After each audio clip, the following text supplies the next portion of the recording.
Let's begin our meeting with the Pledge of Allegiance. Stay seated. Unless you think you need to. All right. I pledge allegiance to the flag of the United States of America and to the republic for which it stands, one nation, under God, indivisible, with liberty and justice for all.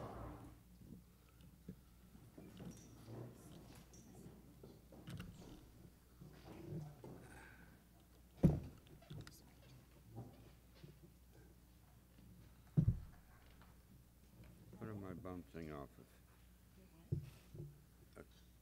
A table leg. Going away. No, I'm doing fine.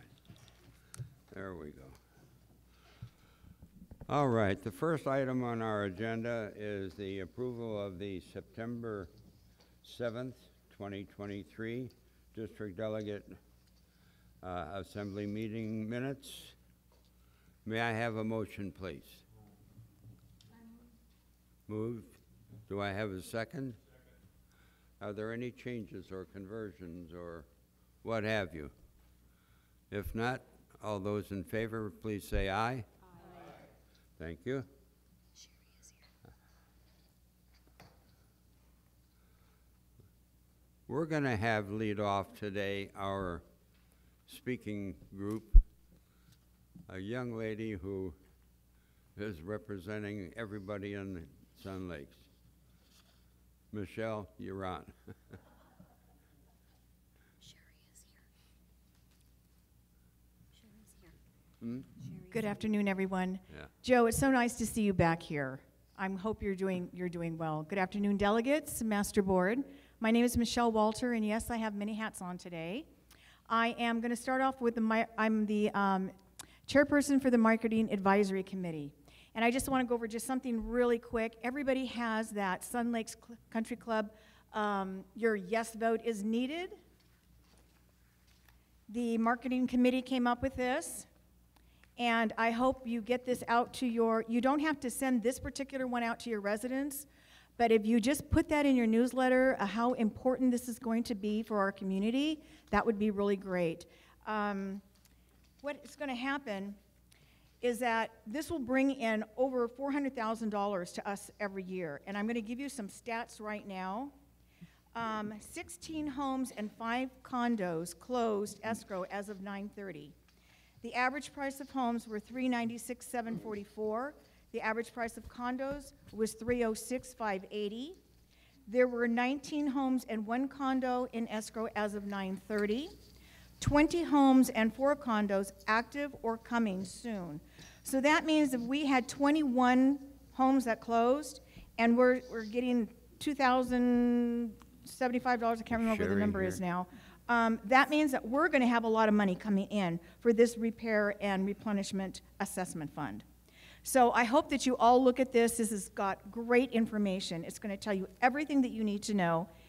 And if there's something that you don't know, you can ask Bob Walter. So that is for the marketing advisory. And for community awareness, I just wanted to let you know, I gave everybody one of these banning active transportation plan workshop. It is going to be under community awareness, and it's going to be on the 17th, which is not my normal day for a community awareness program. But it is going to be on Wednesday, October 17th at 1 p.m. in here. And Nate Smith is the one that is going to be putting this on. He's the gentleman that put the program on for us, I think 2 months ago. So he's coming back and he's going to show everybody what has been planned so far. So that's going to be very, very interesting. And then the next thing is that I'm going to have a presentation for community awareness on Tuesday, November 7th, from 1 to 3 in the main ballroom. That is our normal time for having our program. And it's going to be banning animal shelter. And the guest speaker is going to be Amber Schleider. I know this is going to be a little bit of a contentious program. I'm hoping that everybody's going to behave themselves and ask good questions and not go off track and try and attack her. So I am going to have the Banning Police Department here, and I will have Securitas here. So under no circumstances will I let anybody attack Amber. So just to let you know. Then for the fashion show, for charity, this is the last charity event, and it is Alice in Wonderland Luncheon. And the tickets are $55. It is Sunday, November 5th. There's going to be champagne and shopping on the veranda at 10:30. The luncheon and fashion show will be in the main ballroom at 12 noon. And we have a fabulous luncheon. Chris Chef has done a magnificent job in getting us a wonderful luncheon for that. And then I would like everybody to join us for the Sun Lakes Charitable Trust as they present contributions for all the charity events. This is going to be on Thursday, November 16th, 6 o'clock, here in the main ballroom. All residents are encouraged to attend this event. This is an opportunity to meet with the local charity representatives from the past who will accept their donations. And light refreshments will be served, so you'll get a little something here too. So I hope everybody can make it. It should be a fun time, and I know that the people that are accepting the donations are, going to be really excited about this too. So thank you very much. Yes, Linda? Is that all of your reports? I believe that's all of my reports. I would continue on if you like. I have a question, Joe. I thought I just asked Bob if this was going to be included in the packet that we Yes. get, so we don't have to write all this down? No. That's going to be included in your newsletter packet. But I gave that to you so that you have it, and just in case any of your residents ask you questions, you'll be able to have it also. Cal? Cal Martin, District 21. Michelle, is there some way we can obtain the electronic file for these documents? Ooh, yes. Yes, you need electric, on what, this one? On anything that you want us to share with the residents. Okay, it is going to be, the only one that will not be in, I can send it to you, Cal, yes, I can do that. Okay, I'll send it to you. thank you. Rich? You have a question over here? Go ahead.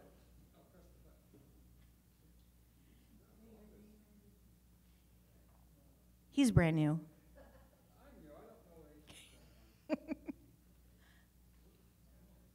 There we go. Perfect. Okay, Rich Morales, alternate District 7. The date for the charity presentation? Yes, is going to be November 16th, November 1/6, At 6 p.m. 6 o'clock, here in the main ballroom. Thank you. And we would like as many people to come as possible to really support these. We've worked all year long to get all the donations to give to the charities. It'd be nice if you could see who's receiving them. So that'd be awesome if everybody could make it. And I know not everybody can, but it would be nice if the delegates could represent their districts. Thank you. Michelle, I have a question. Yes. Nita Cook, District 17. Hasn't the deadline for the fashion show come and gone? No, it is a drawing will be next, it's on Monday, is it 10/10? It's 10/10, October 10th. So you can still drop your envelopes in there. So we're not picking them up until the 10th. Okay, thank you. Yes. Her question was the fashion show already, it was already come and gone as far as being able to put your checks in? No, you have until the 10th. Thank you. Thank you, Michelle. Thank you for your reports. And the next item we have on our agenda is Sherry Flynn with the city report. Please, welcome aboard. We're delighted to have you take time and attend our meeting. Thank you for inviting me. Good afternoon, delegates, Sun Lakers, and all those watching on TV. I have quite a few announcements and information. End of September, I attended the California League of Cities Conference Can and you Expo hear up her? in Sacramento. Right. And Would you, Sherry, hear would me? you please speak up a little Okay. bit into the Okay. mic? Okay, so September, I attended the California League of Cities Conference better. and Expo in Sacramento for 4 days. It was very informative. The whole council went. I attended items like cannabis 7 years later, how to hire a city manager. The mayor said what? I attended about 7 or 8 seminars, and they were very, very informative. I wanted to give an update on Sunset Crossroads. I am meeting at 3 p.m. today with Public Works Director Art Villa to speak about Sunset Crossroads. I just received information, it's very lengthy, but it's about what the developer is willing to offer to the city and their program that they are going to present. So I will find more about that at 3 p.m. Also, North Point is the developer, and they are doing the 10 warehouses, or planning to do the 10 warehouses off the Sunset Crossroads, Sunset Boulevard extension. That needs to go through first before they can start doing the industrial warehouses on both sides. However, they now are trying to annex from the county land south of Bobcat to the hills. They need to go through LAFCO. They need to get permission from the homes that are up there, the people that have the small ranchettes and ranches. That's in the process now. They're doing it's kind of like a petition that the developer must send out to see where people, if they want to have their property annexed into the city of Banning. They do not want to have their property annexed, and they have started the petition. However, I went to that meeting, and on the petition basically gives the city an out. Well, even if you don't want this, the city has the last say. So that is what's going on there. They want to go beyond Sunset Crossroads project and go all the way up. Let's see. Yeah.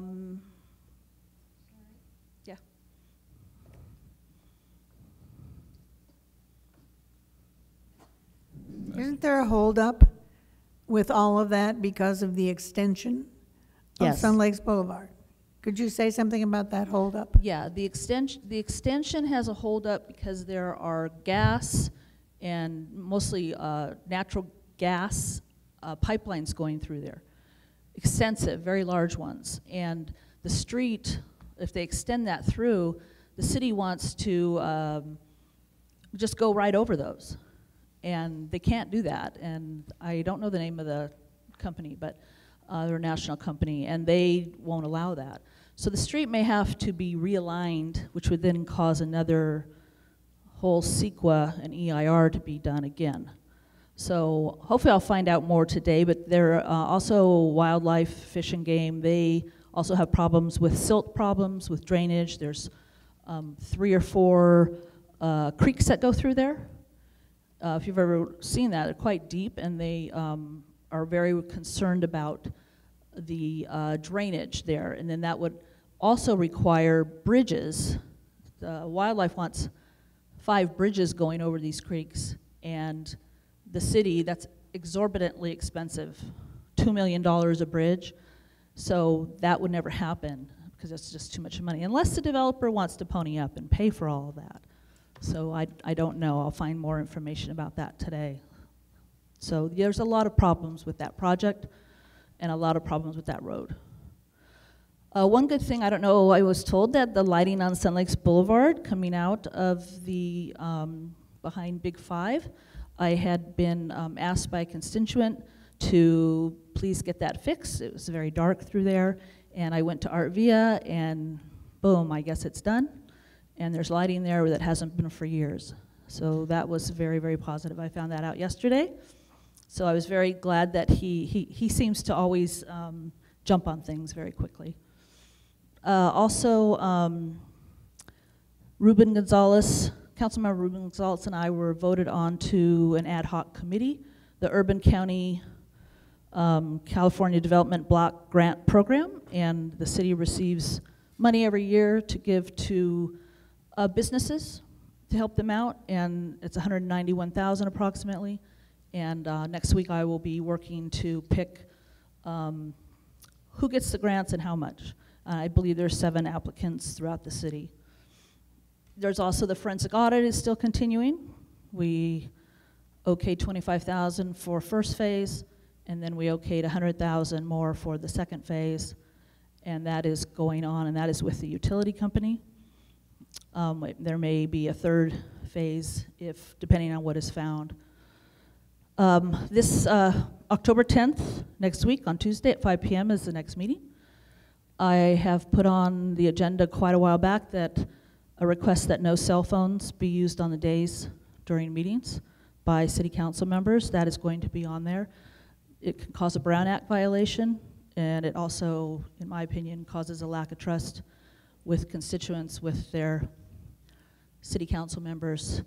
And I have seen many times where texts are going back and forth, and that should not be allowed. So if you want to come and voice your opinion on that, that would be great, and support me in that, because I think I might be the only one who thinks that that's wrong. But it is a problem, and many, many cities have already stopped allowing that.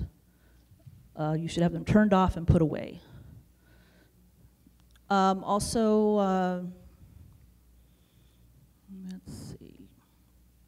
Also at the last meeting, there was rec credits that were being sold from the utility company to get about $2.5 million. And I had asked that that be tabled because we did not get the staff report until 5 p.m. that night. And I was voted down on that.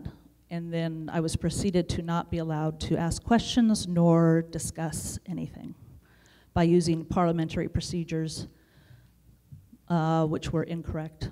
So that was very frustrating. And I have now become quite versed in call the question, which means end debate, and have spoken with the city attorney. So hopefully that won't go on, because what that does is a majority shuts down the minority voice, which is usually mine. And then as far as ARE, Animal Shelter Rescue, I went out there because I had been told that it had been shut down and locked up. I found that it was very concerned. I had been told it had been for 2 days. Well, it hadn't been for 2 days. It had been for 1 day. But when I got there at noon, it was locked up. And so I asked the city manager to please have animal control come down and take a look to make sure the animals were okay, because I didn't see water in their bowls or anything like that. I did not get a response to that, so I ended up calling 911 so I could get in there. They had kind of overkill, 7 cop cars come. I never did get in. I have never been in there. I just wanted to see if everything is okay. It's my duty to make sure that the animal shelter is being run correctly. And I will say that Amber and ARE is still not in compliance with the contract. They still have never done an audit, 2 down. And also, the good news is, though, after a complaint with the workers' comp, they were forced to get workers' comp insurance, which is required even if you have volunteers. And for 2 years, that was not enforced by the city. And for 2 years, we had exposure to anyone getting hurt there. But they do have it now, which is good. That ARE, I had put that back on the agenda. It's been delayed and delayed. I started this in March. It was supposed to be on this month's agenda on the 26th. Now it's just delayed again till right before Thanksgiving on November 21st, when no one's around. So it's a real problem. You know, anyone can support what they want. I don't want to shut down the animal shelter. I want the contract to be fulfilled. I want the audit done, $630,000 every year coming in. And I also utmost the animals' welfare. But if it takes getting the county to come in temporarily while we figure all this out, we need to do that. Or to get other cities to come in and help us, or to get the county, who I've talked to Mr. Gutierrez, Supervisor Gutierrez, and said, you know, there's a real need in the Pass area for an animal shelter. It's growing, and everyone has to drive everywhere else to go. And I would like the county to look into that, to either helping the city and using the city's property, or working with other cities and getting a group together of cities to work on it. But there is a real need here, a big need, and I would like to see that. So that's about it. That's my update. And I thank you for inviting me again. And please come to the meetings or watch them on Channel 10. Again, October 10th at 5 p.m. is the next meeting. Thank you. Oh, if there's any questions? Any questions? Thank you, Sherry. Oh. Thank you for, whoa, I have one. Go ahead. Go up to the mic, please.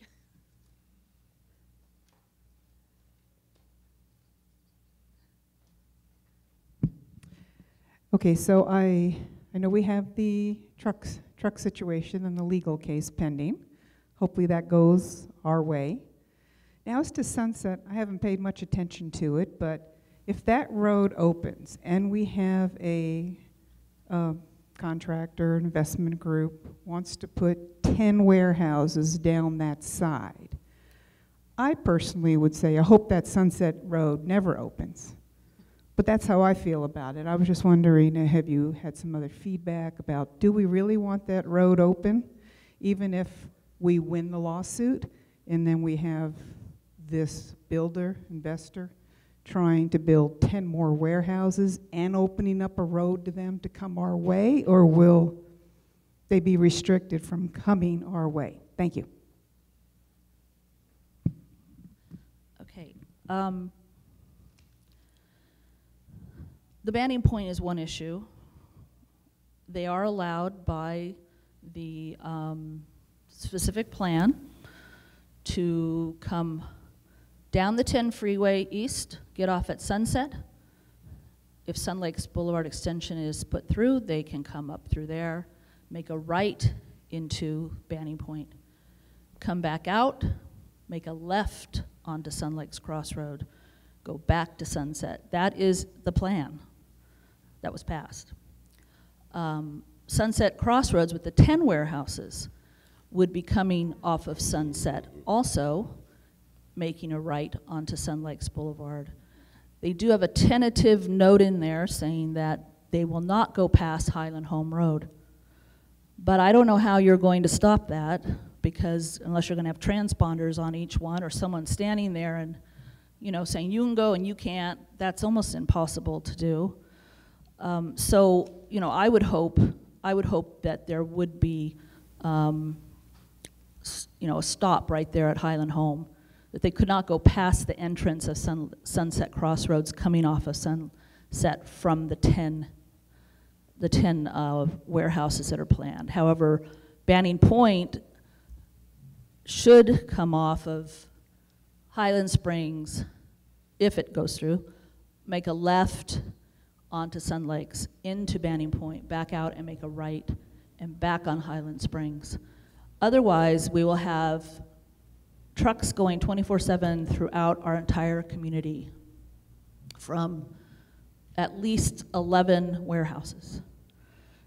So that, you know, it's coming up November 17th on what the judge is going to decide. It can go where the judge okays it. It could go where the judge sends it back for a subsequent EIR, or he could totally say this is the wrong project, and it's all up to him. So I kind of think it will go back to the city council. If he's following the law, it should go back to the city council and do a subsequent EIR, because they have to do, they never included Sun Lakes, the 10 warehouses in the EIR. And they have to do past, present, and future projects. And they did know about that project impacting Sun Lakes Boulevard. Now, Sun Lakes Boulevard has always been to be extended as a thoroughfare. And I don't know, you know, if they can get over those other hurdles. I think that they will eventually put that through. When that will be, I don't know. It could be 3 years from now or 20 years from now, because there's so many problems with it. But that always was to be put through. Originally, there was Lennar housing there, and it was housing like ours, and it was a very wonderful plan, and the city council turned it down.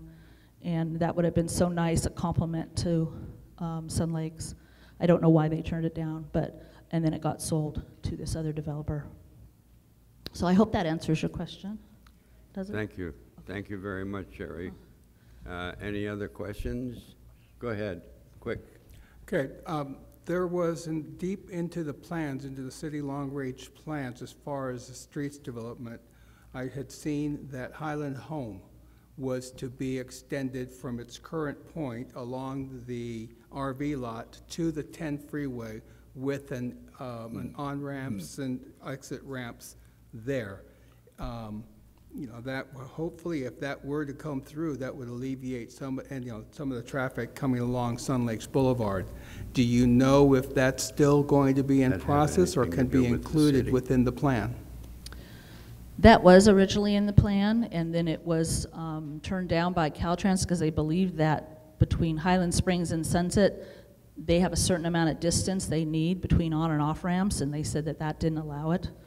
And so that pretty much got scrapped.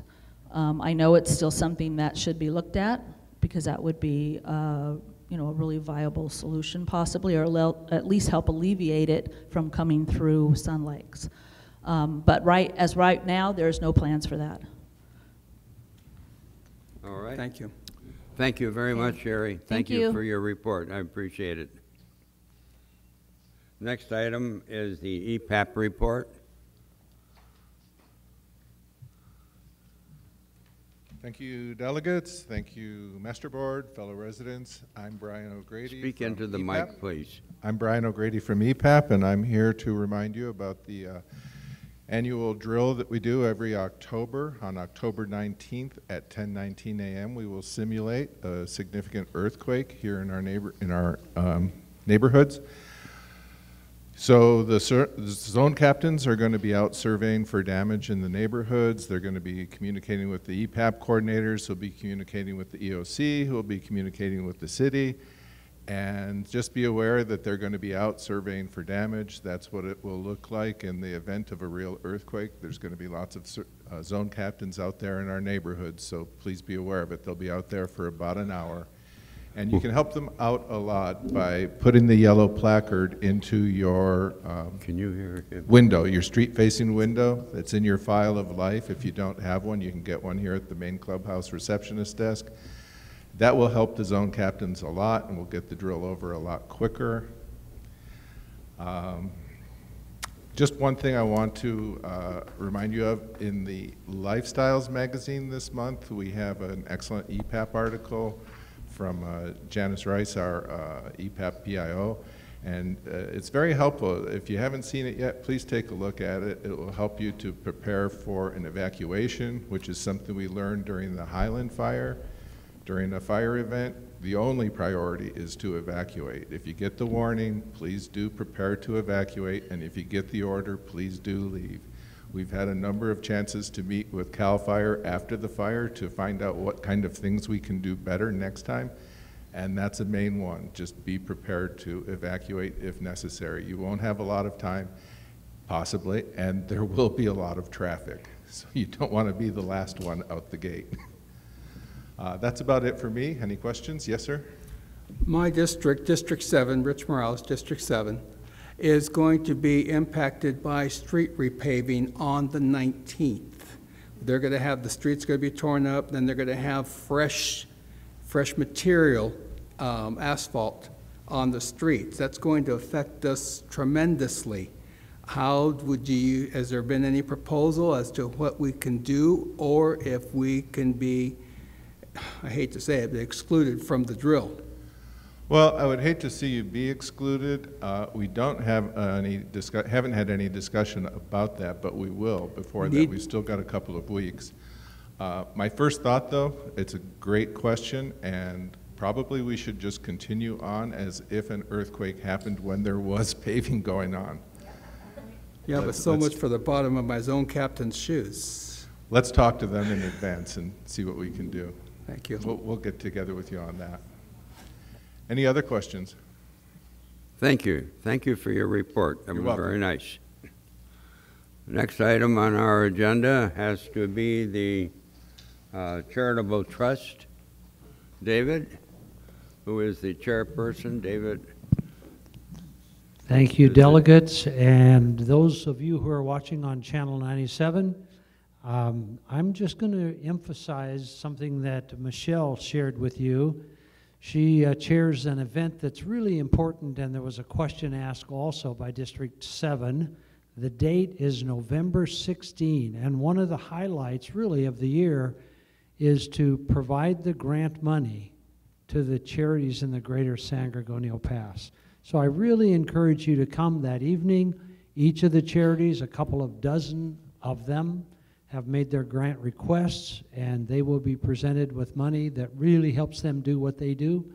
They thank us for the money, but they also thank us for the volunteers. They say, we couldn't do what we do without the volunteers who are residents at Sun Lakes Country Club. So on behalf of the board, I just really want to encourage all of you that are watching on Channel 97, you need to come and find out about the charities that we support. I'm surprised to hear the questions from people that I know all the time. It's happened in the last couple of days. Oh, I didn't know about that charity. And so you need to come and participate and listen. They'll all have a table. They have an opportunity to talk to you about what they're doing, but that's an important time. 6 o'clock here in the ballroom, November 16. Thank you very much. Thank you, David. And next on the agenda, we have a report. Yes, we're going to have a video presentation regarding the repair and replacement assessment. Okay. And it's about a 15-minute video with our attorney, Wayne Geraldnik. So we're getting ready to go ahead and put that on. I also wanted to mention that he's going to be available via Zoom for your upcoming workshop. So if you have any of the district delegates had any specific questions or concerns, they could talk directly to Wayne.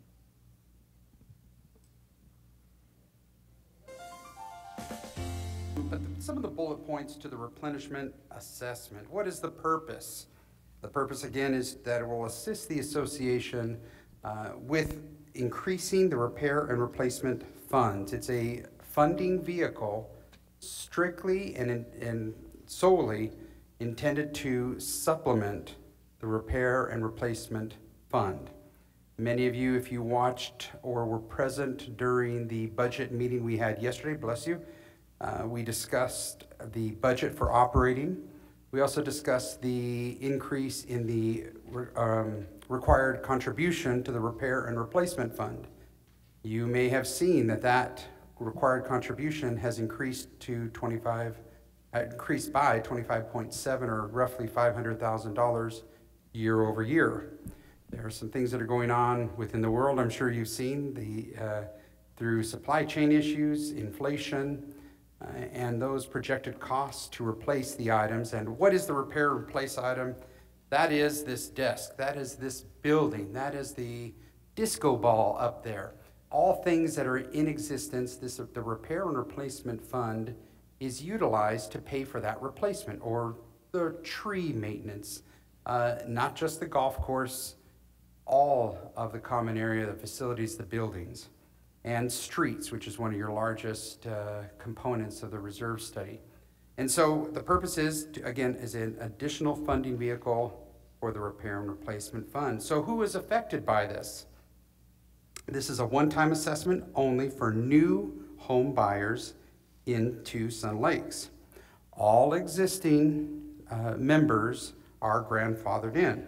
So what are those grandfathered exemptions? Well, it would apply to if you transfer of title to a family trust or an immediate family, or you're a current member who decides, I'm going to go live in this area, Breckenridge.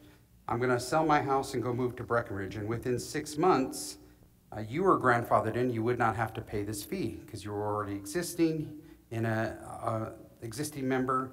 You sold your house, moved to another property within Sun Lakes.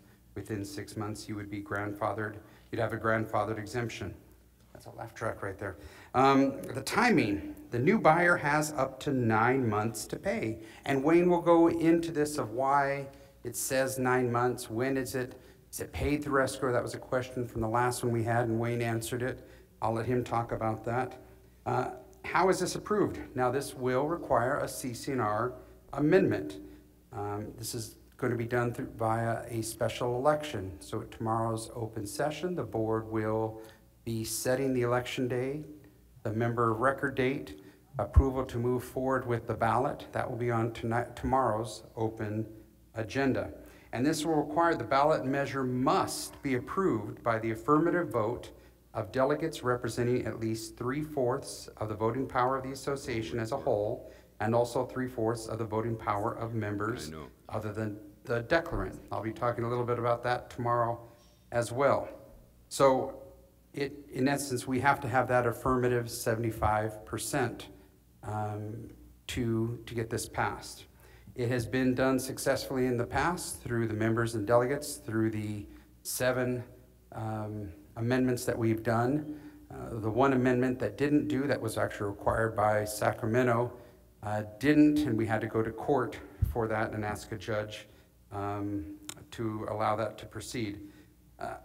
The election time. So when is the projected election date? And that is December 7th, a date that will, as Bob has said, date that lives in infamy. That is a Thursday, or is it a Friday? I can't remember. But nonetheless, December 7th, and ballots will be due at that time. So let's go on to, so key reason, there are several projects, the funding, the items listed in the repair and replacement fund in the reserve study, again, those are the existing assets of Sun Lakes. You'll see in green that the recommended funding level, this is the amount of money through assessments that we will be required to contribute to the repair and replacement fund in order to keep it at a percentage of funding. Prior boards have desired a 70% plus funding level. Right now we're at 65 roughly, and we'll be dropping with the new budget projected 64.8. Now the red those are the columns from 2024 all the way to 2053. That is the prior budget, what we've been doing increasing. So you see that gap of where we need to be, the green, and where we have been based on the trends, red, there's a gap. That gap right now without this amendment will mean I have to increase the assessments. That next year's budget, if there's another increase projected of 400,000, I'm going to have to come back and ask the board that we are going to need to raise the assessments to ensure that we have met that required contribution to the reserve. Now, if this passes, though, it could help with funding the reserve, repair and replacement reserve, as again a supplement to it. So let me go on to that piece. And so here's where I talked about year over year from 2023 to 2024. We have an increase in the contribution required of 25.7, a little over $500,000. So here's the slide I want to get to, which is with the replenishment fund, we have a potential of adding additional funding of $400,000 that would go straight to the repair and replacement fund. It doesn't go to operating, doesn't go to capital improvement, doesn't, as the last joke, it doesn't go into Jason Ewell's pocket. This funding goes straight to, and it says right in the CC&R amendment that this will go to repair and replacement. It will help offset large assessment contribution requirements in the future. So potentially, instead of having to raise 25%, which we're having to do for the 2024 budget, it may be less. It may be only 5% additional assessments in the future that I have to contribute because of this replenishment fund. And again, it brings in new funds to keep the funding level higher. Again, not trying to keep the assessments going up slowly, not dramatic increases that affect the association, affect you as the homeowner. Now, without the replenishment fund, all repair and replacement funding will come from assessments, come from your pockets. It will, and if we require, as this board and prior boards have done, of keeping a 70% funding level or higher, we will be required to contribute more to that repair and replacement fund. Because, think about it from a county, one side of the ledger, the expenses are growing, and how the repair and replacement fund gets funded is through contributions, a little bit through interest, but mainly through contributions from the assessments. So if these costs going up and you want to keep a 70% funding level, you're going to have to raise the assessment and the contribution to the repair and replacement fund. And what if we don't do it? Well, there's a potential, as prior boards have done, is defer projects.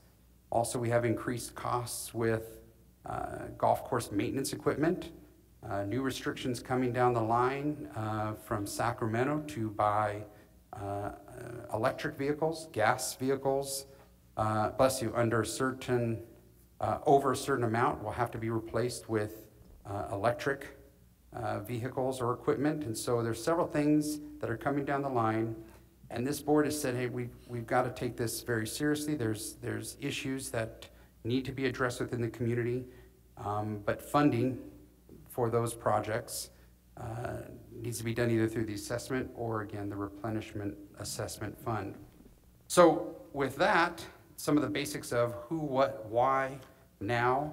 And now I'm going to go into, or let Wayne talk about that, of where he's done it in other community. We're very fortunate to have Wayne Gorelnik. He's an expert in the area of reserve replenishment and assessment, and he's going to be explaining to us the ins and outs of it and the benefits for our community. Wayne? Well, thank you, Bob. Let's go back to the history of this process. About 20 years ago, I had a similar golf course community, but they were condominiums, and they had slope tiled roofs, and the management at the time kind of fell into a rabbit hole of believing that lifetime tiles means you never have to fund reserves. A long story short, the underlayment was fried, needed to be replaced, and it was a $24 million job, and everyone got assessed $25,000. And that obviously did not make any homeowners very pleased, and I was given the instruction to make sure that never happened again, and to make sure the reserves were properly funded for roofs, roads, golf course, etc. We then developed this reserve replenishment assessment. And in that community, they've collected over, I think it's actually more than $12 million over the course of the last 20 years, and have a very large reserve and high percentage funded reserve fund. And since then, a large community known as Sun City Palm Desert also adopted it, and they've collected, I think, about $3 million already at the rate of at least $600,000 a year. And it's spread through the state where people are trying to have a funding for reserves, solely for reserves, without an increase in regular assessments, and that's what this accomplishes. So the way it works from a mechanism standpoint is that if the membership would approve an amendment to the CCNRs, then there would be an amendment recorded, and once that amendment is recorded, let's just say it's January 1, then every owner in Sun Lakes that own prior to January 1 of 2024 would be deemed an existing owner and would have no obligation to pay the reserve replenishment assessment. They've already contributed a lot of money on a monthly basis to their reserves, and they're grandfathered in. Any new owner would have an obligation to pay the reserve replenishment assessment within 9 months of their becoming a new owner. From a practical standpoint, that usually occurs, they make the payment through escrow, because an escrow demand is sent to management. Management fills it out and says there's a reserve replenishment assessment. That's equal to 6 months worth of regular assessments. Right now, that'd be approximately $2,000. And they can pay it within 9 months. Normally, it's paid at the close of escrow because people like to just dispense with it in that fashion.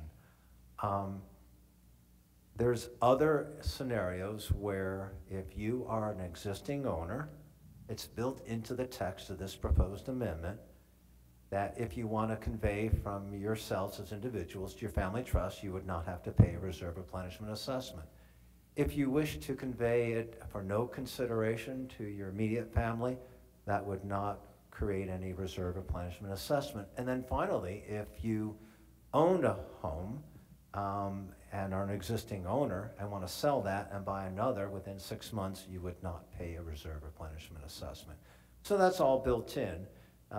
My understanding that based on information from past sales, that there's actually estimation that this would carve out about $400,000 in money. Again, it must go in the reserves. It would be actually a breach of fiduciary duty if the board did not put these monies in reserves. It is there to fund the reserves, which ultimately, through that funding technique, would then reduce the need of somewhat, not all of it, reduce some of the need to increase monthly assessments to additionally fund reserves. This, in effect, causes $400,000 to go in reserves, and that $400,000 is $400,000 less that needs to be raised from your monthly assessments.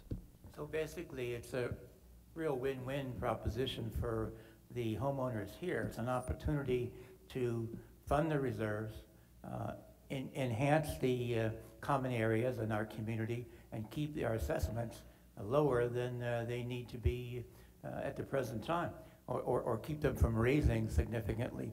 Are there any other communities that have done this, and how has it worked for them, Wayne? Well, there's 6 communities that have approved it, and I've got 3 ballot measures out there right now for other communities. One that's pending now is up at Lake Wildwood in El Dorado County.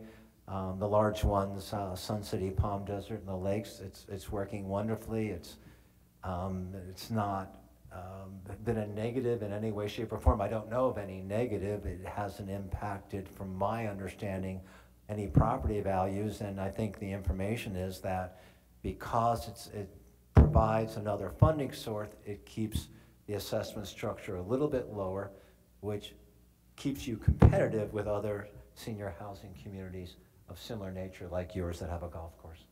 Thank you. Another question which came up earlier today during our town hall was that someone asked, why are we doing this now? Why don't we wait to the election time period for next April? You want to, when you're doing an amendment to the CCNRs, you want to keep it away from the election of directors. There's a lot of moving parts with the election of directors, and it becomes a lot of politics. This is a simple amendment to the CCNRs. We want the members to be concentrating and reading the text and understanding it, asking questions unrelated to the board meeting, and simply vote up or down on whether or not they want this approved. I will tell you that of those 6 associations that have already approved it, every single one approved it by 80–90%. There really wasn't any negative feedback because the existing owners would not have to pay it. And then they feel like, wow, it's a win because I don't have to pay it and I get to keep my assessments a little bit lower because the reserve is receiving $400,000 which would otherwise have to be an increase in monthly assessments. I think your calculation, Bob, was about $10 a month for every $400,000 received. Correct. Any other questions from the board members that are present? Yes, I would like to ask a question. You keep throwing out this $400,000 number. How did you come up with the assessment? What's it based on, and how is it going to change over the years? Okay, number one, the $400,000 came from Sun Lakes based on the historical number of sales at 200 sales per year, and you multiply 200 by 2,000. The 2,000 came from what this assessment would be. The reserve replenishment assessment paid by new owners, not existing owners, would be equal to 6 months worth of regular assessments. if you multiply 346 by 6, it's going to get you in the range of around $2,000. Any other questions from other board members? Yeah, I have a Are we question. done yet? Will this replenishment assessment adversely affect real estate sales in Sun Lakes? I can't speak for Sun Lakes, but I can speak for those 6 communities, in particular the Lakes and Sun City, Palm Desert. It has not impacted sales. And again, it makes them competitive within their peers. So Sun City, Palm Desert has a very similar assessment that you have. And the Lakes, believe it or not, and I can say this, at $1,500 a month, it's a condominium, it keeps them competitive with similarly situated golf course communities with a large clubhouse, country club, and 27 holes of golf. It keeps them competitive with the 3 or 4 communities of similar nature. Well, thank you very much for coming today and explaining to our membership. I just want everybody to be aware of the information, and please vote. The upcoming election, I think, is going to be December the 7th, I believe. The ballots will be mailed out in November. It's very, very important. Get in contact with your friends and neighbors and delegates, district delegates. Let them know that you are interested in, or whether you support or not. But this is a great opportunity for us to be able to improve our community and have no cost and no expense to the current homeowners. Thank you.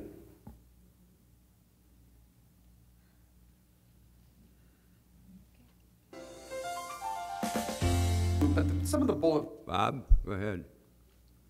Do you want to add a comment before we go to the next item? Yes, that's the end of our video on that, but just remember on your workshop coming up, the 19th, I believe it is, that he will be available via Zoom to answer any specific questions that the delegates may have. Thank you. Okay. All right. The next item on our agenda has to do with our workshop on October 19th. I'm going to ask Linda Varela. I do that on purpose. To accept any comments that you want on the agenda. So you email them to Linda, please. We would need a list of subjects. We need a list of items that should be discussed. And if we don't, then we actually don't have a meeting. Remember, the workshop is members of the assembly only. Okay, that means the district delegate and the alternate delegate elected, they are in attendance. No one else is in attendance. We do have for dinner 2 guests, Tim and Courtney Taylor, and we're celebrating their 25th input into Sun Lakes, where she has published the Lifestyles magazine and done a fantastic job. So I think this might be the only way that we can honor her. But they will spend dinner with us and they will leave. Okay? Remember, we need your comments, we need your questions.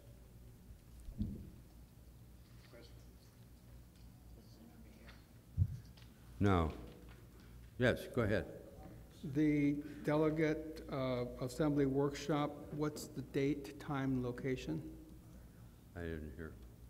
The date, time, and location for the workshop. Oh, I'm sorry. It's next Thursday. It's 2 weeks from now, Thursday, and it is at 5 o'clock, and it is the sandwich. All right. Linda, do you have anything to add on the profile committee? I'm not sure what the profile committee is, Joe. Well, that's what you just did. Oh. you did a profile, and that's, Okay, I'm sure all of you delegates received a copy of the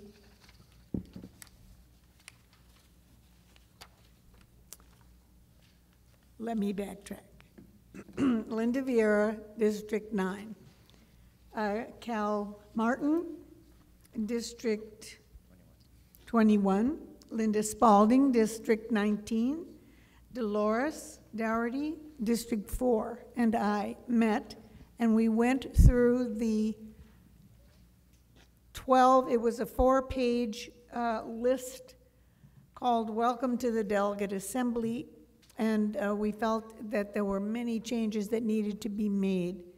So the, actually, the 20 items that were listed on this paper that you all received in your packet, you probably would have had to download it. It's not attached to this, but it was attached in your packet. So I hope you'll all read it and take a look at the things that we added and the things that we changed to make it easier for delegates to know what they're in for when they become delegates and what they're responsible for. And we'll be talking about it probably on the 19th if you have corrections or things you want added. How many of you have read it already? this was not easy to put together. We are asking if you have any additions or any corrections, we would like them to please give them an email Linda so that she can correct any copy that you have. And please bring ideas or things that you want added or things that you want to talk about at the 19th. Okay? Yeah. Thank you. Does anybody have any questions about it? Those people who have read it? Okay, well, thank you to Cal, Dolores, and Linda for joining me. Okay. Now we're going to have announcements from the Board of Directors. Thank you. Bob Walter, Board of Directors.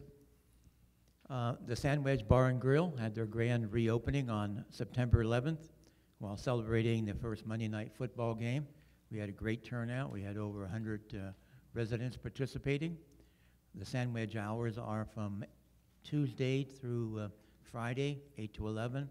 On the weekend, Saturday, 7 a.m. to 9 p.m. and Sunday, 8 to 9 p.m. So we're going to be using the sandwich not only for breakfast, but also for sporting events and other events, you know, for committees and groups and clubs. So we're looking forward to increased revenue. And if you haven't been there yet, come check it out. We have 5 big screen TVs, and I want to thank Mark Schleiden for getting everything done in budget on time. It was a real difficult task getting that through. So thank you, Mark. Next, the shade covers for the bocce courts have been completed and look great. The funding for the shade covers came from our capital improvement fund. If you haven't been over there, there's 6 different covers, you know, for the seated area on the bocce. A reserve, as you're well aware of, reserve repair and replacement assessment is being proposed for new home buyers only.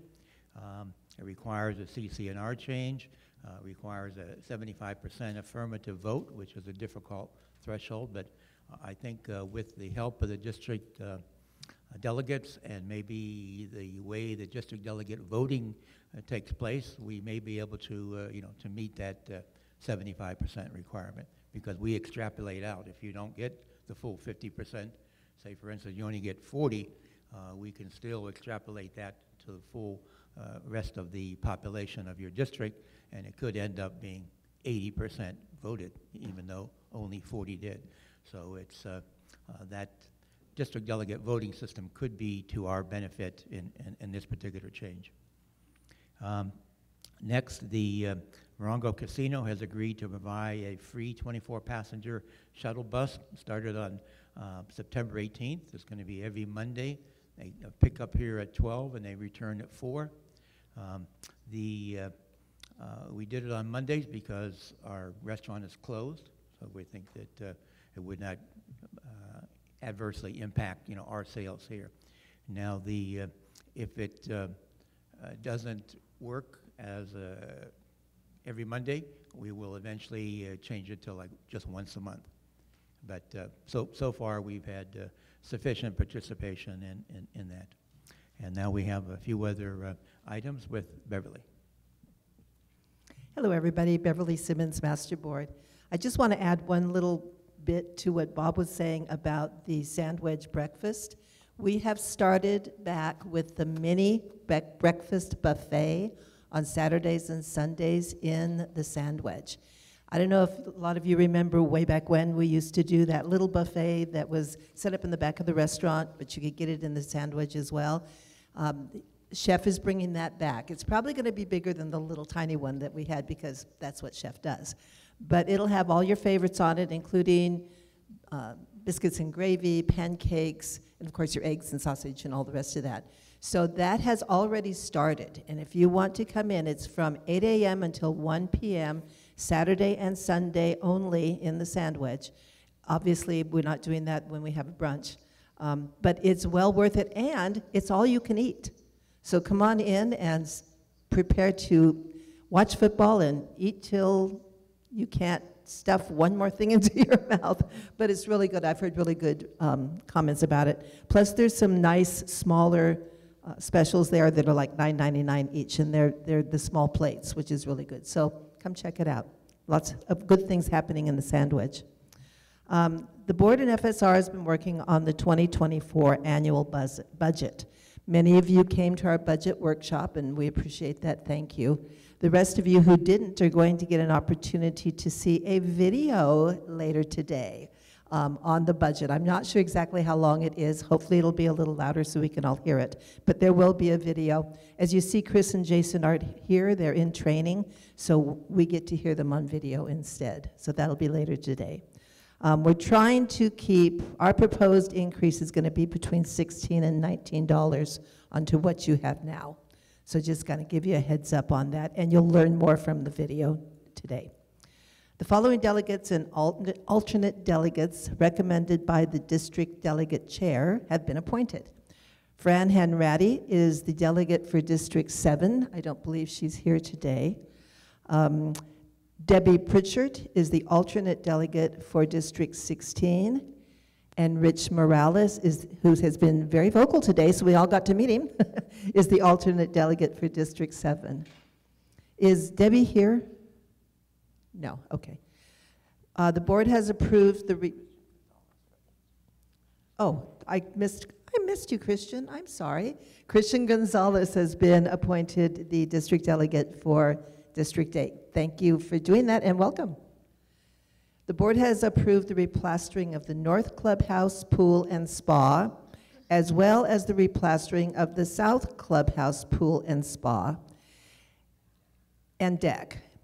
Our intention, that is underway now, I believe, or close to being underway. And Mark will talk about it. We're trying to get that done before we close the North Pool, and Mark will talk about that too.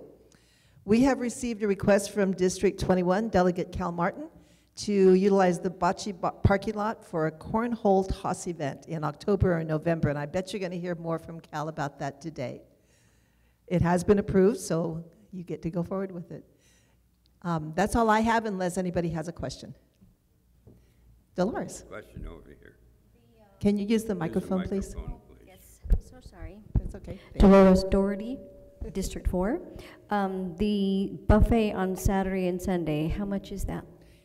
If my memory serves me, it's $17.95 plus, but it's all you can eat. I know. There's also the $9.99 specials. They're Dolores' specials. Anything else?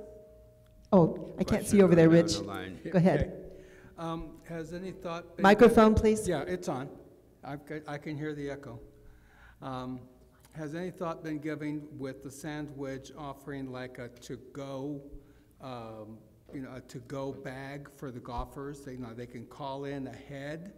They could call in ahead and have an order, have it charged to their house account. They just come in, grab and go. So, That has been discussed, thank you. I know the restaurant and lounge as well as the marketing committee are both collaborating on ideas like that, so thank you for that. Thank you. Very good. Yeah, Rich, that's a good idea, and we will investigate, the possibility of doing just that. Do you have any announcements? Here we go. Mark, having a few words. Hello, Mark with Operations. A couple of things. As mentioned, Beverly stated the South Clubhouse pool. The board has approved that replastering along with the north. Currently, we're waiting for permits from the city, so we're probably another 30 days out on that. So a target date would be roughly November 13th for the beginning of that project. Therefore, the main pool would stay open and recreation would occur there. Once the south is complete, we will close the north and begin it, and that should be non-eventful. We're still working out the tile choice for the South Clubhouse pool as well, so the board will be involved with that. District 7, as stated earlier with that asphalt project, 3 streets are impacted, and it's Bermuda Dunes, Forest Oaks, and Glen Abbey. There is no reason that the earthquake outbreak, or whatever we're calling it, can't go on for that district. It will go on. 3 streets are affected, and that's it. And there's poster boards on site now that state everything currently. The parking lots, all 3 parking lots, the main, the south, and the north, will be restriped. Once the vendor is on site, beginning October 16th, he will provide a date then. We will post it with 2 weeks' notice. And obviously there'll be some disruption. We'll close half of the main one time, the next day we'll do the other half. So there'll be some disruption, but we will get through it. Gate 2 fountains, the board has approved that to proceed. Currently we're waiting on parts and pieces from the vendor. As soon as those arrive, he will begin that project. Outside of the bus room, we had an accident roughly 7, 8, 10 days ago. An individual fell and was sustained some injuries. So today I placed a street lamp in its position to brighten it, and then also we're going to trim back those crepe myrtles out there, so that should enhance the visibility. So other than that, all is well. As stated, Jason and Chris were in training. It was decided that I didn't need any training. That's why I'm here. Thank you all. Thank you. Announcements from the board? Yes, we're done with our announcement, but we'll answer any questions that you may have. All right. I think... I have a question. Are we talking, what? Oh, I'm sorry, Ann, go ahead. Mark, you mentioned the striping on the north side for the parking lot. Are you going to include the stop sign for redoing at that Northwood corner? No. We will talk to them on site. Really bad. I know, it's not included in this project. Yeah. So People we will do see not what stop there. we will see what we can come up with. And I can always throw some extras on with the board's approval, which typically they follow suit. So it'll be looked at. Thank you. Dolores Doherty, District 4. I wanted to thank Mark for taking care of the eyesore residents, vacant homes in our district, and also the kind of a hazardous area by the pet area, Pebble Beach and Pine Valley. So thank you, and I'm sure you have to get approval from the board, so thank you to the board as well. That is correct. Thank you.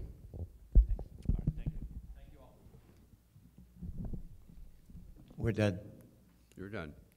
Okay. Linda, I think we've spent enough on the delegate assembly write-ups and so on. So how about member comments? They do have one other section on the agenda, if you still want it. It's a video presentation regarding the budget. 2024. Yes. So if you want, we go ahead and turn that on. I wasn't trying to avoid it. That's okay. It's a small presentation that references the budget workshop and the preparation of the budget by First Service, the FACT committee, and your board. Okay. Hello there, ladies and gentlemen, and this is from the desk of Christopher Mitchell. I'd like to just take a moment and go over a brief summary of the budget presentation. As you know, we did a budget presentation on Monday, and for the Delegate Assembly, I'd like to just go over a few things. And so I do have a PowerPoint presentation, so please, if you could pay attention to the screens, I will be presenting you some updates. Here we go. So we have the Sun Lakes CCHOA 2024 budget presentation. Now, this process began in June 2023. The board has been working with management on reviewing the operating expenditures and revenues, as well as reviewing the repair and replacement plant expenditures. This included staff and board collaborating, going out to different sites throughout the community to evaluate the equipment and determine if the items needed to be replaced, review the useful lives that were left. So I do appreciate the board's efforts on that. And of course, the board did host a budget workshop on Monday, September 25th, 2023. It was held at 2 o'clock in the main clubhouse ballroom. That presentation is online as well. I know Hernan and the Good Day Sun Lakes team has that presentation on, and that has a little more detail, and you can review that at your leisure. So let's go over some of the board directives. I didn't talk about this much on Monday, but I did want to briefly go over. Every year the board provides some direction to management, what their vision that they'd like to see. Sometimes we're able to address these issues. Sometimes some of these items have to wait to a future year. So as you look through this list, keep assessments at as reasonable as possible, focusing on the cost, benefit, and future projects, increase cash in the operating fund, maintain amenity quality and availability, and realistic budgets for all departments. Discuss ways to increase golf revenue through either the daily fees, perhaps the league play with 4 seasons, review prior feasibility studies that were done, and any other ways that we can think of increasing golf revenues. Assess investment proceeds in developing the reserve budget, obtaining input from the utility providers for projected rate increases. Moving on, assess the progress of the 5-year tree trimming and payment plan for the budgets and reserves, and that was completed, and we are working on these projects as we speak. What scheduled projects can be deferred, and that was another item when we looked at the reserve study. What items can be moved to a future year? Again, there's always a debate of the cost, the benefit, but it's also the timing, the effect on the community, the effect on the staff. We only have a bucket of resources, and once that bucket has been utilized, there's not any more resources to throw at projects. And so there's a balancing act that is done, and that's part of this item of what items can be deferred. Researching irrigation system replacements. This is not only on the golf course, but in the common area. Review and prioritize the master board's revenue enhancing proposals. This started about a couple years ago of reviewing items kind of, as Bob Walters called it, the thinking outside the box. And the board and staff came up with several items for revenue enhancing, as well as prior FAC committees have provided those in the past. And so those are still on the list to evaluate if we should implement them or not. Focus on project utilizing capital improvement. That is ongoing. These, again, the capital improvement funds are funds that can be used for things that are new, that are not existing. Assess anticipated revenue derived from a reserve replenishment assessment. That has been done, and as we talked at the town hall on the repair and replacement reserve assessment, there is a potential of getting $400,000 a year, and we'll talk a little bit more in the presentation. And lastly, target a realistic reserve percentage for the reserve fund. And so with those directives from the board, the summary we have here, and I know delegates, I apologize, this is going to be small font, but this will be in the packet on the October 25th meeting, as well as when it's complete, online for the delegates and community to review. So this is basically what the front executive summary looks like, has the assessments, non-assessments, and then the different departments and the expenditures that are incurred in them. And so key takeaways from this is for food and beverage, the lounge expansion will have an impact on the business model. We will be focusing on the business plan that was submitted to the board of directors. And this is just not one plan. And I think the board has talked about you create a plan and then you put it on the shelf. This is a living document. And this will change over time as we evaluate the data that comes in from sales, members' usage of the facilities. How should we change the plan? And so a draft was provided to the board, and staff has already begun working based on that. And again, this will be a collaboration, with the board of directors. Golf revenues are expected to increase. We've seen a lot of guest play increase.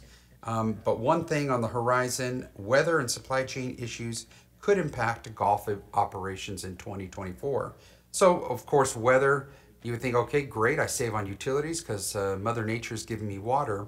But that impacts then play, the usage of the course. It impacts the pro shop sales. Brian can't sell, well, he can probably sell umbrellas when it's raining, but other than that, he can't sell clubs, shoes, etc., because people aren't going out during the rain. So this is something that we are very aware of and watch for 2024. Supply chain issues are simply the issues of getting items in a timely basis. And this is from seed, fertilizer, to equipment. Mark Birchfield's equipment that he uses on the golf course, there's been delays. And so these all impact the department.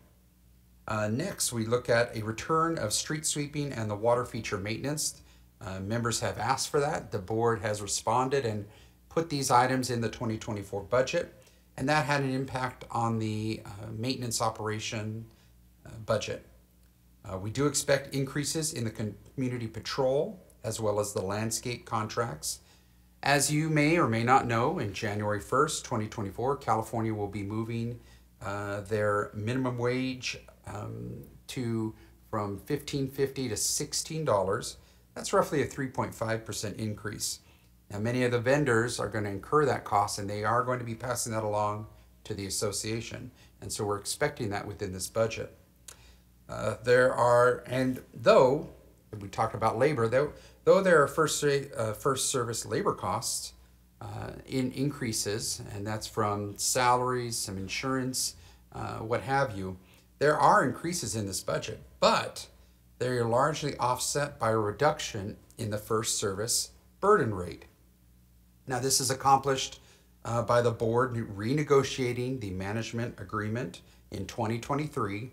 And as a result, one of the items that the board achieved was reducing that burden rate. And so that had an effect on the 2024 budget. Bulk cable and internet will contractually increase by roughly 4% in 2024. The 5-year agreement will expire on August 2025. That's an item that the board will be addressing in 2024 and preparing for renegotiating that contract. And then lastly, the largest year-over-year increase that is in this budget, and it's right toward the bottom of the contribution to the repair and replacement fund, that jumped $540,000 from $2.1 million in 2023 to $2.64 million in 2024. That's roughly 25.71% increase.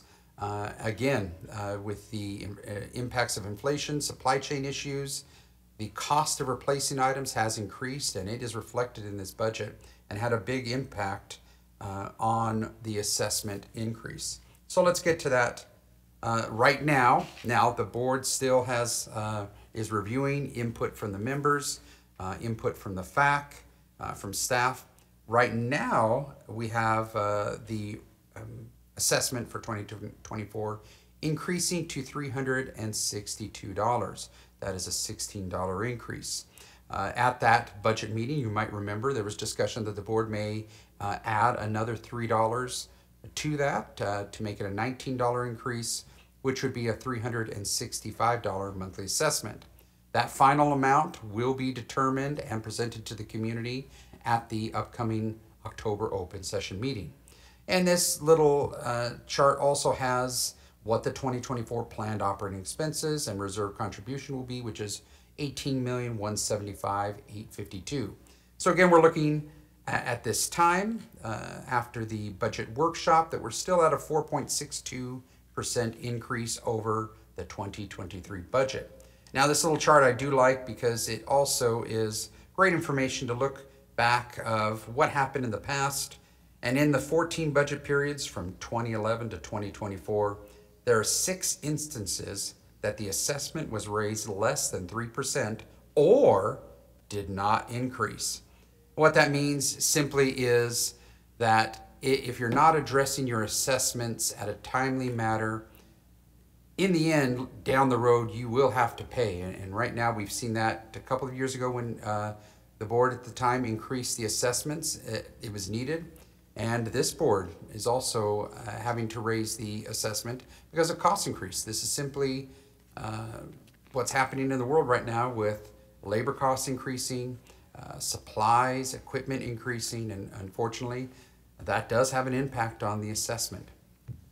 So, what is next? What are the next steps? So, a final evaluation with the feedback from the workshop, that again is the FAC, the board members, the staff. We are doing that final evaluation. Now, as was said at that workshop and here, please, if you have questions or comments, please submit those to Message to Management. As a reminder, this Message to Management button is on the webpage, sunlakecc.com. Click that and you'll be prompted to send an email to Message to Management. Or if you do not want to submit it electronically, you can go to the main clubhouse near the reception desk. Near Felicia there, she has a box that says Message to Management, and you can write your message to management. Now, ultimately, the item for the budget will be on the October 25th open meeting agenda, and that is where we will finalize, do a final presentation to the community. The community will find out what the final assessment is for 2024, as well as what the golf rates are going to be for 2024. And so please look forward to having the members join either virtually or in person on the October 25th open meeting to finalize this budget. Again, thank you, members, delegates, board members. I appreciate your time. Have a wonderful day. Take care. Bye-bye. All done.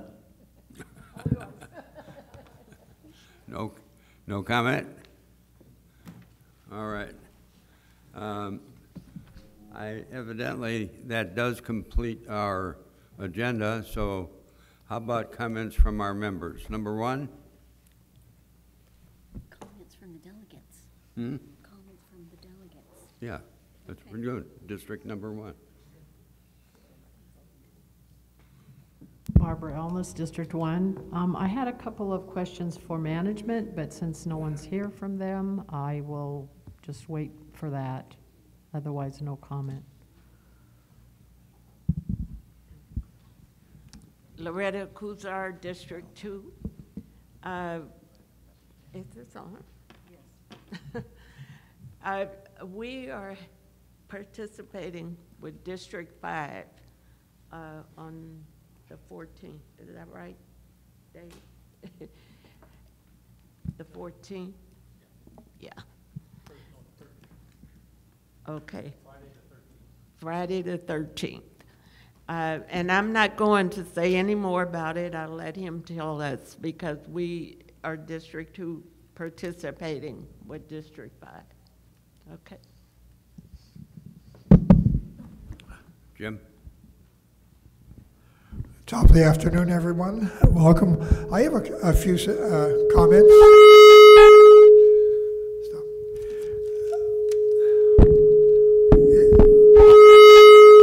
I'm going to turn that. Keep your hands off. I think this is okay now. Yeah, just keep your hands off. Don't touch. Our district had an Italian dinner at the South Clubhouse. We had a turnout of 50 people. Very pleased with that. We had catered from Thomas of San Jacinto. The food was excellent and it was reasonable. My second one, I've had resident concerns about our lights that are out on Sunrise Boulevard. And I've been communicating with the city, and I am Sherry, and Flynn has also reached out. They're working on, we have, in case you don't know, we have 10 double lights in the median from Highland Springs to our entrance.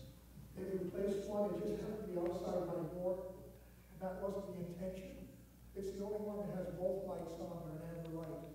Most of them, there's 4 that are out, and most only have 1 light on, and it's very, very dim. Very difficult when you're driving out of the shopping center, making a left.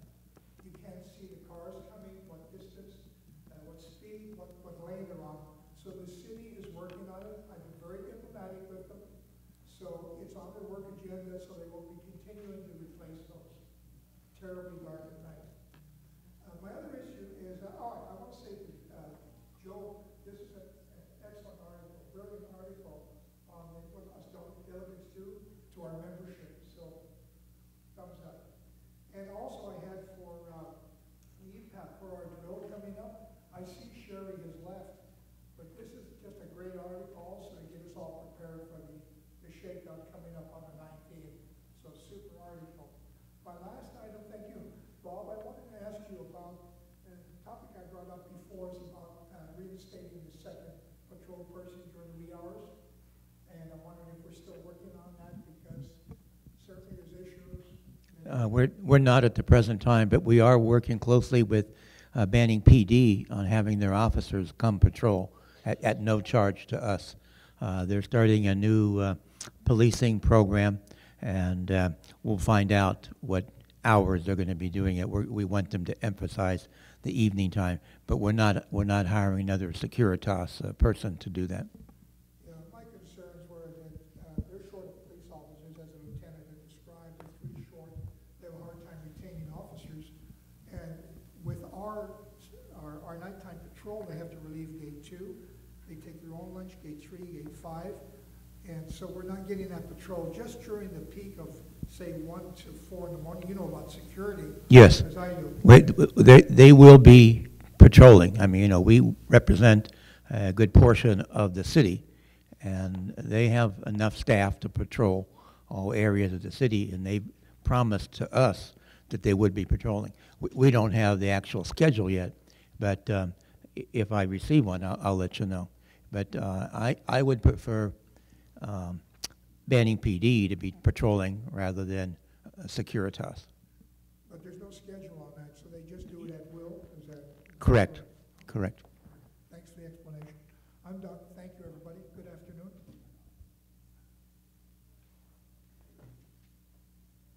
Dave Miller. Dave Miller. What happened? Dave Miller, District 5.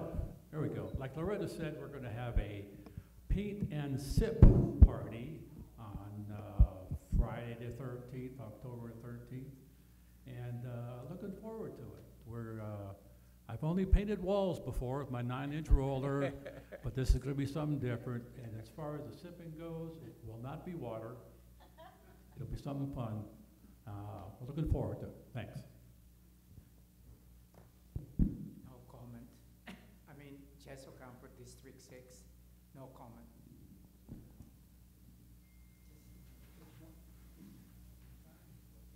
Off and on, there we go. Rich Morales, District 7. You've heard enough from me already today, so we're done. Christian Gonzalez, District 8, no comment. Linda Vieira, District 9. I defer to Dolores. Way down there. You're on. Jeannie Vaughn, District 13. We had a pool party that got changed to a not pool party Saturday night because of the rain. And we had a nice turnout. We ended up at the South Clubhouse, and we had a great time. So we had margaritas donated, donations. We can't sell them, obviously. And we made $140 on margarita donations. So I highly recommend that if you're trying to raise money for your district. Thank you.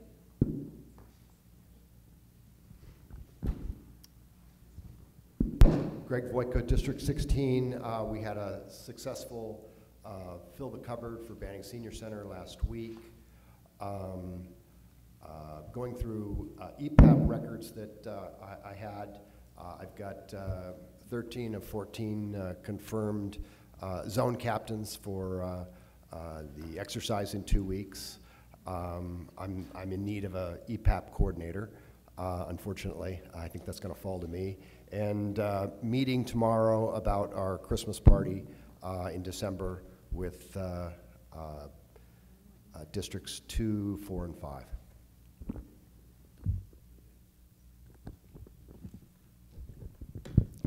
Nita Cook, District 17.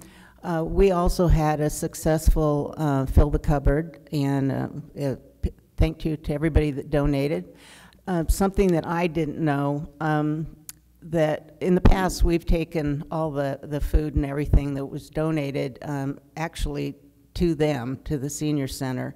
And I found out by making phone calls that starting in October, they're going to have a pickup day. And that's going to be the last Wednesday of the month between 10 and noon. And to schedule the pickup, you call 951-922-3250 and speak to Anna, and she'll get your address and put you on the schedule.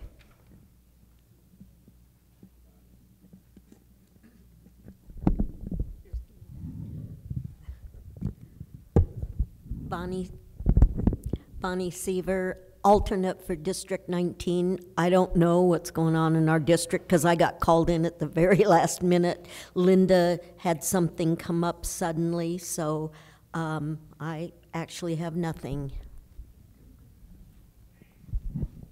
Kate Reed, District 20. I have no comment. Cal Martin, District 21. In the district, we've had pretty good success with parties so far this year. The last one in July was attended by a little over 100 people. It was a pretty good event. The next one coming up is just in a couple weeks on the 27th for a little Halloween bash, and we're looking forward to that. We found out at our district parties, we started doing cornhole at them, and they kind of took over the event. And so there was a move within the district to try to perhaps form a cornhole group. With Michelle Walters' help, and mostly the Hankos in the district wanted to have a group going. That hasn't happened yet, but we're going to instead have a separate event for cornhole over on the north bocce court parking area. I think probably it'll be in November, but I'll have word out about that. We're sponsoring it, but it will be open to everybody. There'll probably be a $5 fee if you want to join the ladder and possibly win prizes, but other than that, you're welcome to come and just play. And the other thing that I'd like to mention is that there's been considerable concern, particularly within our district, among the residents who faced the fire coming down the hillside on the south hills there, about how well the association is maintaining the landscaping within the Sun Lakes property. There's a little park up at the top of Breckenridge about where it peaks, and that park has had a lot of volunteer growth over the years, as well as a lot of growth inside the fence line of landscaping, and the maintenance of that area is supposed to happen twice a year. From what I hear from residents, it kind of maybe happens once a year, but in view of the fact that there has been a threat basically to the homes there, and that will come again at some time in the future, you can pretty much be assured of that. They may be the first homes to go, but if it gets into the homes here at Sun Lakes, it's no telling where it would stop. And we might be well served to take a look at how that park is currently planned, and perhaps remove some of those trees that have volunteered their growth. Gives it a kind of nice wooded feel up there, but that may not be a feeling that we can well afford. I did address this in a letter to Chris Mitchell, and he said he would put it under review with the landscape management, but I have not heard back yet. And that's all I've got. I agree, Cal, that needs to be addressed, and the board will look into that. Great, thank you. Belmont Dade, District 22 alternate, and we have nothing to speak for right now. Thank you. Linda Powers, District 10, no comment. Good evening. I'm Dan Cosner, District 23. We have an anniversary coming up for... Closer. We have a district anniversary coming up for District 23 on the 28th of October. We're going to celebrate our 20th year. We are continuing our recycle program, which we donate every other month to a charity, a local charity. And this month, we donated $185.50 to the animal shelter of Banning. I was hoping Sherry would be here to hear that, but about every 6 months, they will get our recycle income, which we are glad that that will take place. And because of our recycle program, I'd like to thank a few people: Charlie and Pam London, Don and Vicky Tennis, Leon Fikes, Bob Albar, the guy that has organized this thing for some years, Bob Shive and Don Tennis for loaning us their vehicles to haul the recycles to the recycle center. And also, Cal, count me in on the cornhole. And there's one other thing I'd like to address. The Pass Action Committee. I was trying to find some information on the goals of the committee. What is their financial state? Where are they headed, or where are they wanting to get to with their fund, and how much do they think that this legal situation will cost them? I'm not sure if there's anyone here that can answer that. I see Randy's not here. I was sure he would be able to answer that question. I'll have Randy get back to you in reference to that. He's ill today. He's not here today.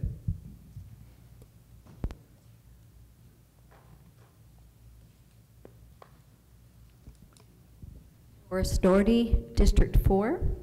I have a couple of thank yous. Thank you to the board for approving the headsets for the hearing impaired, because we could have used several of them in here today. The sound in here is not the best, so thank you for that. And Jason isn't here, but I wanted to thank him. I'm sure he didn't do this alone, by making it possible to get those grocery store mailers delivered to everyone's home, because there was a lot of people in my district that were really upset that they weren't getting, so thank you. And I had one other thing to mention, but Linda and I are going to wait until we have our workshop. Thank you. Okay, and that's it for me, and Rich has a comment after all. Okay, I think it's on. Good. This is for District 7 people who are watching on Channel 97. Just want to do a quick note that on Tuesday, the 17th, the Waste Management will be picking up the trash very, very, very early that morning. So make sure the cans are out overnight, and then that they're picked up, they're taken back in right away as soon as they come by. Zone captains, if you know of anybody with mobility issues, help bring the cans in off the street in your assignment areas. Also, anyone who has appointments on the paving days that affect your street, Wednesday or Thursday, park on one of the streets that is not being paved. The night before, park on one of these streets. During those 4 days, overnight parking, whether it's on the driveway or the street, will not be ticketed.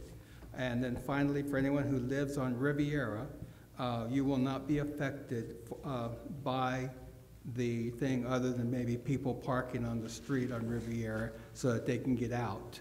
So that was my comment. Thank you. All right. I think that obviously concludes our agenda for today. I would like to remind everyone here that if you cannot attend the workshop, please let me know. The kitchen must have an accurate number. Now that means that you that are here are actually responsible for 2. You're responsible for your delegate if he or she isn't here, and you're also responsible for your alternate delegate if he or she is not here. So please let me know if you will attend, if they will attend, and it is really important. We still have a couple of vacancies. District 15, District 8. 8 needs an alternate. So anyhow, you know of anyone that's active, that wants to be active and so on, let's get them rolling. Thank you. Yes. This district delegate workshop is for both the delegate and the alternate delegate, and it's at 5 p.m. What's that? Yes, she wanted to know if it's available to the alternate and the delegate. Oh, yes. Yeah, okay. All right. I guess, now, comments from our residents. Oh, I have another one. Bonnie? Yeah, sorry.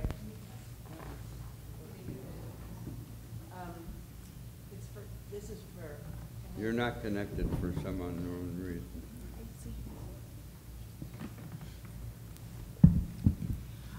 This is something for Cal and the rest of you. Those trees, they've been planted by loved ones for, to memorialize people who've passed away. So they haven't grown there on their own. We're aware of that, and that would be carefully considered. I think the issue is mostly the volunteers that have arrived since then. There's been considerable proliferation of other vegetation in that area, and more than anything else, it's keeping all the bushes and other growth at a very low level, simply to, starve any fire coming over the hill of fuel before it gets to the houses. But I understand your point. Michelle? Sorry, Joe, I totally forgot. We had our welcome home last Thursday, and I got to tell you, we had so many people there. It was unreal. Dolores in District 4, I think she had 12 people there. That's a lot of new residents coming in. Think of the money we would have been making if we had already voted on this CCNR. And Cal Martin had quite a few. We had 60 new homeowners that actually attended. There were some more that didn't show up, but we actually had 60 new residents that showed up. Dolores and I spoke afterwards, and I'm hoping you might bring this up at your workshop, that it was way too many people, and then when you're trying to go around and finding out about each individual person, we didn't get out of here until almost 7:45, and we started at 5. So I'm hoping that the delegates might come up with another solution, or we can cut some back, or we can have it like maybe every other month instead of just every 3 months, because our next one won't be until the 4th Thursday in January. So the next one won't be till January, but I will let everybody know. But hopefully, Dolores, you and your committee will be able to come up with, give us some kind of a guidance on, what we can do if we can have like it maybe every other month instead of every 3 months. Thank you. Okay, you will not have a welcome home before the end of the year. Correct. That's correct. All right. Any other comments?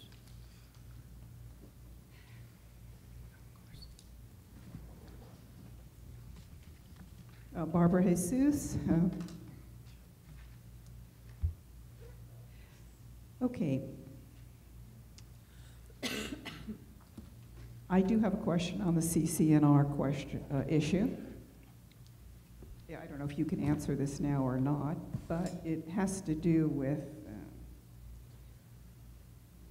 in the board packet, it's page 95, and it's section 9.15B, sale and purchase of lot by existing owners. And it's in particular item 4, A, B, and those items down that If you could submit that in writing to us, and I will make sure you get an answer in writing. Okay, thank you. But in You're case welcome. the delegates or anybody would like to make sure they read this, it talks about existing members, and I'm not quite sure how this is phrased about, say this is just an example. To the extent an existing owner or RRA is diligently attempting to sell the sale lot as determined by the board at its sole discretion, unfettered discretion, said existing owner or RR owner may request an extension of time up to an additional 6 months to sell and close escrow to the sale lot extension as more fully set forth with subsection 5 below. And a lot of these paragraphs in here or items mention that. So I'm not quite sure what they're implying here. I think I know, but I don't want to say without a concrete answer from you folks or the attorney. But the other thing is, I'm sorry. When the board meets in quorum and they have a quorum, I get to attend. And I get to listen to what they do. The delegates represent the membership. I don't think you can bar us when you meet. So I would once again like a letter from, I'll settle from the management company, telling me what code it is that says when the delegates meet and they're in session that I can't attend. You want to have a party, you want to have a meal, that's fine. But if they're meeting, workshop or not, I believe I have the right to attend. So I would like that confirmed also, that Joe is indicating we're forbidden to attend a delegate session, workshop or not, training or not. Really, I don't believe it matters, and I will be glad to make that announcement if, in fact, I'm incorrect on that. One other item, let's see. Oh, I appreciate everybody volunteering, but don't, and we're looking at, CC&R issue.